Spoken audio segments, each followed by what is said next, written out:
Gostaria que você abrisse a sua Bíblia. Nós vamos começar falando sobre as dimensões da cruz de Cristo, olhando para Isaías 53. Porque a primeira dimensão da cruz de Cristo, quando olhamos para a cruz, a primeira coisa que nós temos que lembrar é o resgate. Amém? Fala comigo, resgate. É a primeira coisa. Amém? Não existe salvação sem que haja um resgate. Glória a Deus. Então Isaías 53,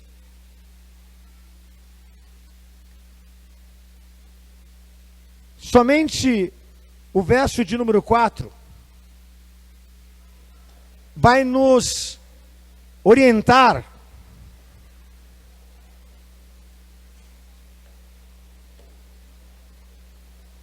a respeito desse resgate. Diga amém.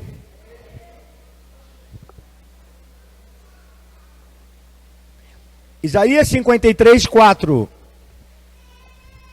Glórias a Deus.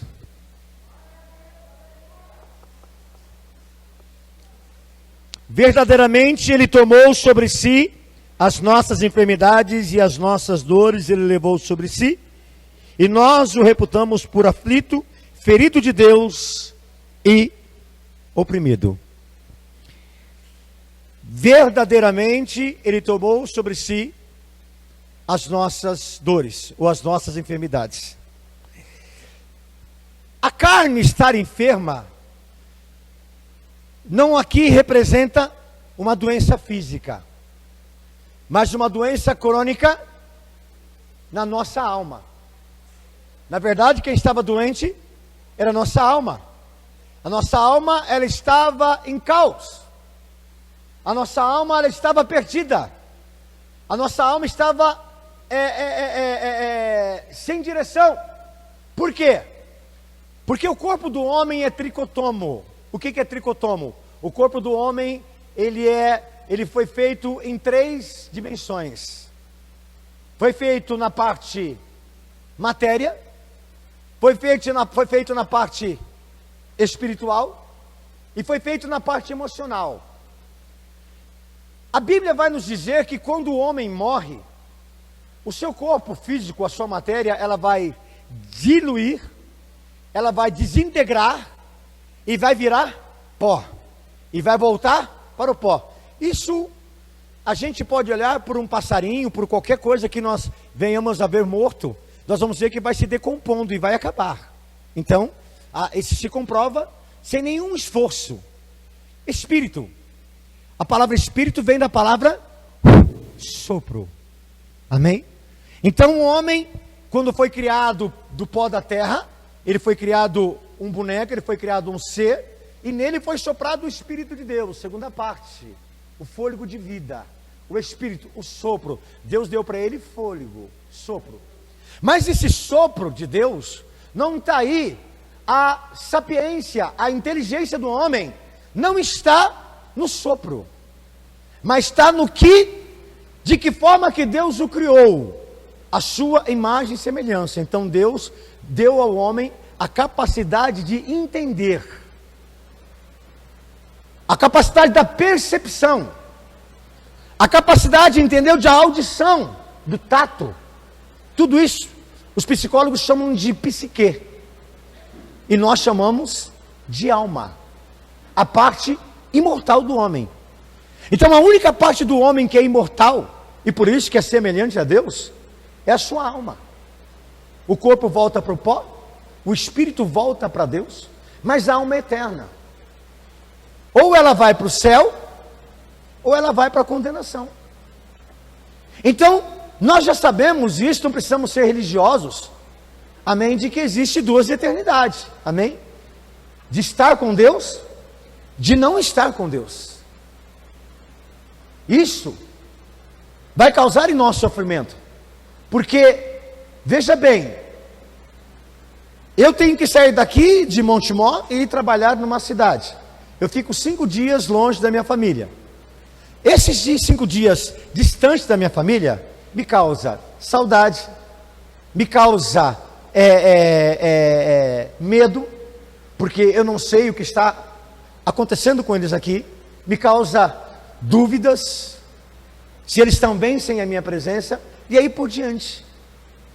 Quando nós nos separamos de Deus, essas dúvidas também existem, o medo.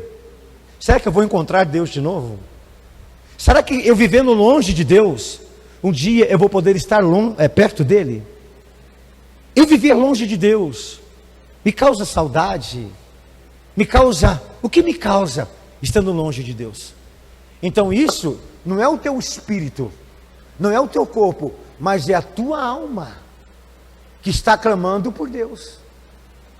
Agora, eu tenho que entender qual é o valor, o significado da minha alma para Deus. Jesus, ele fala o seguinte: se alguém pedir a tua alma, ele não fala de corpo, e ele não fala do teu espírito, mas da tua alma. Se alguém pedir a tua alma, o que você pode dar em troco dela? Então a primeira dimensão da Bíblia, ou a primeira dimensão da cruz, que nós temos que entender é a palavra resgate. Então o que é um resgate? Se você tem um carro apreendido, você tem que ir lá pagar uma taxa, uma multa se houver, para você tirar o seu carro. Se você não tiver o dinheiro, você não tira o seu carro, tira? Não. Se você deixa de pagar o seu imposto, e a sua casa vai para leilão, você só vai obter a sua casa de volta se você tiver o dinheiro, amém? Para pagar todo o processo que foi feito por causa da sua dívida. Se você não tiver, você vai ver o seu bem, amém, material, ir embora, e aí por diante. Se um filho seu erra, e vai parar na cadeia, e ali ele comete um crime, amém, vamos dizer que ele comete um latrocínio. O que é um latrocínio? É um roubo de mão armada, e a pessoa então reagiu ao roubo, ele foi lá e matou a pessoa. Isso é um latrocínio, é um roubo seguido de morte, é no mínimo 15 anos de cadeia, no mínimo 15 anos de cadeia. Se a pessoa for julgada, ela não tem como, ela vai ter que cumprir a pena, não tem fiança para isso, ela vai ter que cumprir a pena. Se for um crime hediondo contra a honra, é inafiançável, e possivelmente nem diminui a pena, tem que cumprir a pena na sua totalidade. É um preço que se paga pelo erro. Agora, olhando para nós, a primeira dimensão da cruz é o resgate, pagar um preço por causa do nosso pecado. Que pecado? O pecado original, que foi a desobediência de Adão e Eva, que está lá, amém, no livro da Gênesis capítulo 3. Eles pecaram, e quando eles pecaram, houve uma queda, eles caíram, e eles perceberam que eles não conseguiam trazer de volta para eles o seu estado original. Então, na cabeça de Adão, ele disse: eu vou pegar uma folha de uma árvore e vou cobrir a minha nudez, e isso vai ser o suficiente. Mas não foi o suficiente, por quê? Por causa do acusador. O acusador, aquele que diz: não, você tem que pagar o preço, você tem que pagar, você está errado. Então, quando o acusador estava ali acusando Adão e Eva, Deus entra no cenário e Deus disse: não, o preço vai ser pago, você não vai acusar mais, a força do pecado vai acabar agora. Então Deus, ele vai lá, mata, amém, ou pega um cordeiro, o mata, a palavra certa é essa, e ele pega a pele desse cordeiro e ele vai então cobrir a nudez do homem, amém, provisoriamente, paliativamente. Por quê? Porque não seria para sempre, seria provisório, amém. Por que seria provisório? Porque o homem voltaria a pecar, e o homem voltaria a precisar de um resgate, amém. Então era necessário um resgate suficiente, pagar-se um preço suficiente para tirar da mão do acusador aquela pessoa. Então a Bíblia no livro de Números, e a Bíblia no livro de Êxodo, ela vai falar para nós a respeito do resgate. Eu não vou ter tempo aqui de abrir e ficar lendo com você, mas você pode procurar a palavra resgate e você vai entender que é o seguinte: o resgate, você tem lá uma pessoa, ela errou, Já viu falar do ditado bíblico, olho por olho e dente por dente? Se você tira um olho da pessoa, a pessoa tem direito de tirar um olho seu. Se você arranca um dente da pessoa, a pessoa tem direito de arrancar um dente seu. Então o valor do resgate tem que ser o mesmo tamanho, equivalente àquela pessoa. Então, quanto que valia um escravo na época? O escravo valia, vamos dizer assim, 100 moedas de ouro. Então, você teria que dar 100 moedas de ouro por aquela pessoa. Tudo bem. Pagar o preço por uma pessoa, você pode até conseguir. Por duas você consegue pagar. Pela sua casa, talvez você consegue pagar. Mas pagar o preço de toda uma humanidade, ninguém consegue. Porque é um dinheiro impagável. Não tem como você resgatar todo mundo, mais que você queira. Por exemplo, se você não tivesse dinheiro, você não queria acabar com a fome da África? Acabaria ou não acabaria? Se você tivesse dinheiro, você não acabaria com a Cracolândia em São Paulo? Acabaria ou não acabaria? Se você tivesse dinheiro, você não acabaria com a fome no Brasil? Se você tivesse dinheiro, você não acabaria com a fome na janela 10,50, que não é mais 10,40, 10,50 que é parte no globo, meio na faixa, entendeu, do mapa mundial, onde está a população mais pobre. Crianças morrendo desnutridas, e aí por diante você não acabaria. Se você tivesse dinheiro, você acabaria. Eu lembro que os artistas dos Estados Unidos fizeram lá o álbum Use of Your Africa, entendeu? Ou seja, pela África, alguma coisa assim, lutando pela África. E eles juntaram todos eles e fizeram ali um álbum que até hoje quem ouve, né, aquela música, entendeu? Você entendeu tudo, né? Entendeu? As pessoas ficam emocionadas porque é uma música muito bonita. Matou a fome de muita gente. Salvou a vida de muita gente. Mas se você olhar para lá hoje, precisa de um outro resgate. Então, qualquer coisa que o homem faça, nunca vai ser suficiente para resgatar todos. Pode resgatar alguns. Não é? Demora 120 anos aproximadamente para construir uma arca. E ele consegue resgatar somente 8 pessoas. Ló, ele não consegue resgatar todas as pessoas boas que existiam em Sodoma. Ele somente conseguiu resgatar a sua família. Então, mais que sejamos justos, mais que sejamos bons, nós não vamos conseguir pagar o resgate de todos. Porém, Jesus conseguiu. Por que Jesus conseguiu? Porque Jesus, ele deu, não foi o ouro, Jesus não deu a prata, Jesus deu a sua própria vida. Então ele deu, o preço que Jesus pagou, foi o equivalente à vida de todos os seres humanos sobre a face da terra. Aí você vai começar a entender que quando Jesus, na cruz, ele diz: Pai, perdoa-os porque eles não sabem o que fazem. Se Jesus ali, ele põe alguém em condenação, o resgate já não seria para todos, porque ele condenou alguns. Então você não vê Jesus condenando o ladrão da direita, o ladrão da esquerda. Pelo contrário, aquele que entende o seu resgate, ele olha e diz: hoje mesmo estarás comigo no paraíso. Ou seja, você reconhece o que eu estou fazendo por você? Se você reconhece, você tem salvação. Então a primeira dimensão da cruz é resgate. Amém? Salvação. Então a primeira coisa que você tem que entender como cristão é: pela minha vida foi pago um preço, e eu tenho que valorizar isso. E esse preço foi a vida do meu Jesus, foi a vida do Senhor. Poderia ter sido a minha mãe, meu pai, qualquer outra pessoa, mas não seria suficiente. Mas a de Jesus foi suficiente. Não tinha uma vida, não tinha um preço mais alto do que a vida de uma pessoa. Interessante é olharmos para isso para passarmos para outra dimensão. A Bíblia diz que não havia na terra um justo sequer para cumprir o que Jesus fez. Então não é uma questão de que Jesus tomou a frente e foi egocêntrico, ou foi, entendeu, um golpe político ou alguma coisa assim. Não. Deus olhou para o mundo e Deus não viu ninguém capaz de entregar a sua vida por um injusto. Por um justo, talvez muitos entregariam, mas para um injusto, ninguém queria entregar. Por exemplo, o senhor é um pastor há quantos anos? 5 anos.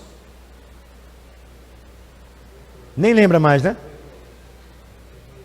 18? Tá. 10 anos. Eu quero que você seja sincero. Se você não for sincero, a terra vai abrir agora e vai te engolir. Estou colocando peso mesmo. Se chegasse um homem diante do Senhor, que tivesse estrupado 50 mulheres, e dentre essas mulheres, a tua esposa, as suas filhas, as suas noras, as suas netas, e dissesse assim: morre por mim, o senhor faria isso? Seja sincero. Hã? Não. O senhor faria? O senhor faria, pastor Marcos? Nunca. A primeira coisa que eu ia fazer era dar um tapa no meio do comedor da lavagem dele, irmão, entendeu? Para ele dar umas 3 capotadas para dizer o seguinte: você é safado. Eu estou falando a verdade, humanamente dizendo. Humanamente dizendo, se eu pudesse, eu esquartejava o corpo dele. Porque ele tirou de mim tudo que eu tinha. Então você começa a entender de que por um justo talvez alguém morreria, mas por um injusto ninguém. Então Jesus não morreu para os bons, porque os bons não precisam de médico, não precisam de cura. Jesus morreu por aqueles que a qual a culpa não teria dinheiro para pagar a sua redenção. Jesus morreu para os condenados à morte. Jesus morreu pelos viciados. Jesus morreu por aqueles que viviam no engano. Você consegue entender isso? Então resgate por quê? Porque ele livrou da morte aquele que não merecia ser livre da morte. Então isso é resgate. Ele deu a vida dele, santo, irrepreensível, perfeito, cordeiro imaculado, por um pecador. Ora, quem acredita na regeneração de um homem que mata muitas pessoas? Quem acredita? E mesmo que ele se regenere, você colocaria um ex-estrupador dentro da tua casa com a tua família e sairia e deixaria ele sozinho? Não. Mas essa primeira dimensão da cruz, a ponta dela, Cristo, que é o cabeça, ele fez. Ele fez. Segunda dimensão da cruz. A primeira é resgate. Está aqui. Você pode olhar também em Mateus 20, 28. Jesus dizendo que ele daria a vida dele por muitos. Segunda parte da cruz. A primeira é resgate. A segunda é reconciliação. Ele nos reconciliou com Deus. Preste atenção. Parece simples, mas a Bíblia diz que ninguém nunca viu a Deus e sobreviveu. Então não é uma coisa comum ver a Deus, estar diante de Deus. Poucos seres estiveram diante de Deus. Poucos seres conseguiram ver a verdadeira face de Deus. Quem é Deus? Poucos. Quando eu falo poucos, são poucos. Vou falar a verdade para você, só 2. Só Jesus e o Espírito Santo. Nem o próprio Satanás, que andava sobre pedras preciosas, viu a face de Deus. Porque a origem de Deus não é física. Jesus revela no livro de João capítulo 4. Ele diz: Deus é Espírito. Deus não é matéria. Deus é Espírito. Então, se Ele é Espírito, eu não consigo vê-lo com o corpo humano, com o olho humano. Eu não consigo. Eu tenho que estar numa dimensão do tamanho que Deus é. E quem tem o tamanho de Deus, irmãos? Ninguém. Então, Jesus foi o único, porque fazia parte, ou faz parte da Trindade, da santidade, da eternidade, amém, de tudo que Deus é. Jesus é uma parte dela. Então Jesus ouviu do próprio Pai: desce lá, meu filho, e paga o preço. Tanto é que por andar com Deus, a Bíblia o chama de primogênito de Deus, e a Bíblia o chama de próprio Deus. Para você ter uma noção da questão da justificação, ou a questão da reconciliação, na terra, tirando Jesus, o homem que mais próximo chegou de Deus, você sabe quem é? Não.